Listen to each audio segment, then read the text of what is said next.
So interesting times going into quarter number 2 in 2019 in the Atlanta real estate market. I'm Michael Bunch with the Bunch Real Estate Group here at Keller Williams. And what we're seeing from our consultant in the recently released statistics from quarter number 2 is we have a condition that we in the real estate business like to call duplicate misery or dual misery, which means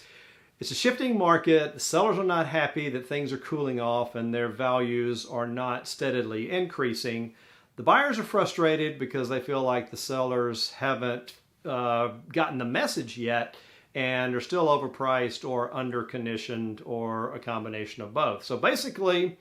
it seems like nobody's happy and everybody's frustrated with where the market is, which is an interesting place to be as a real estate professional. So what we're finding is as the market started cooling off in the highest price ranges,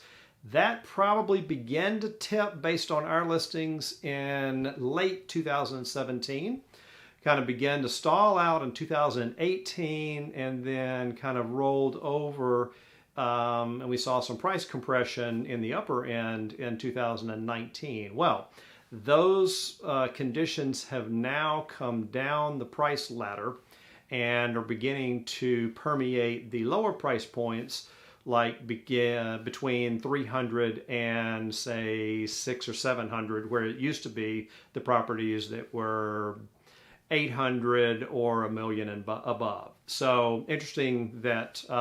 the number of price reductions in the upper price ranges are slowing down because those sellers are adjusting their mindset, whereas there are an increase in price reductions in the middle market, that we would call it, because those conditions are kind of new because they've had a seller's market up to this point. So interesting things that are changing, and of course it's always isolated to various neighborhood pockets and school districts or